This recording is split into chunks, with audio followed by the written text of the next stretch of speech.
দিল্লি ব্লাস্টের আবহে দুটো গুরুত্বপূর্ণ ইনফরমেশন আপনাদের সঙ্গে শেয়ার করার আছে।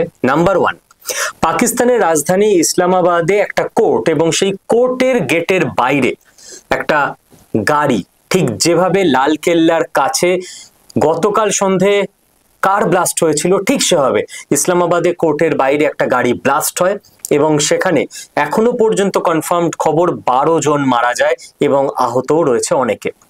দুটো তথ্য উঠে আসছে, দুটো থিওরি উঠে আসছে বলা ভালো। নাম্বার ওয়ান, ভারত তার নিজস্ব ইন্টেলিজেন্স এজেন্সিকে দিয়ে এবং আগে থেকে সেট করে রাখা সিক্রেট সার্ভিসের এজেন্টদের কাজে লাগিয়ে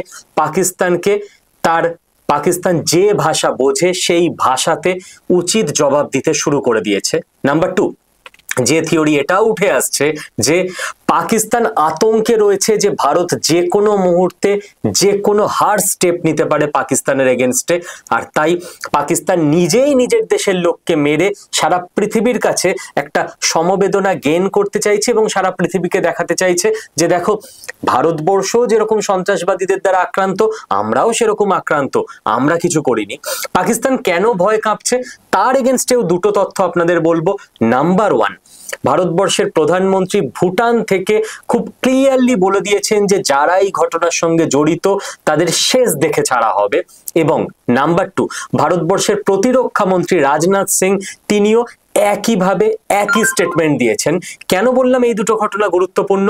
কারণ হোম মিনিস্টার বা স্বরাষ্ট্রমন্ত্রী অমিত শাহ যে পোস্টে আছেন তিনি দেখেন ভারতবর্ষের ইন্টারনাল সিকিউরিটি, ভারতবর্ষের ইন্টারনাল সিকিউরিটির সঙ্গে কিন্তু রাজনাথ সিং এর কোনো সম্পর্ক নেই। রাজনাথ সিং যেখানে বিবৃতি দিচ্ছেন তিনি দেখেন ভারতবর্ষের প্রতিরক্ষা, মানে বাইরের দেশ থেকে ভারতকে কি করে রক্ষা করবেন এবং ভারত যদি বাইরের দেশের সঙ্গে যুদ্ধে জড়ান তখন তিনি লিড করেন। তো রাজনাথ সিং এর বিবৃতি মানে এর মধ্যে বৈদেশিক অ্যাঙ্গেল অবশ্যই রয়েছে। আর এই গোটা ঘটনায় পাকিস্তান সব থেকে আতঙ্কে রয়েছে এখন, আর ভারতবাসীও চায়, প্রত্যেক ভারতবাসী চায় যে এর শেষ দেখে ছাড়া হোক।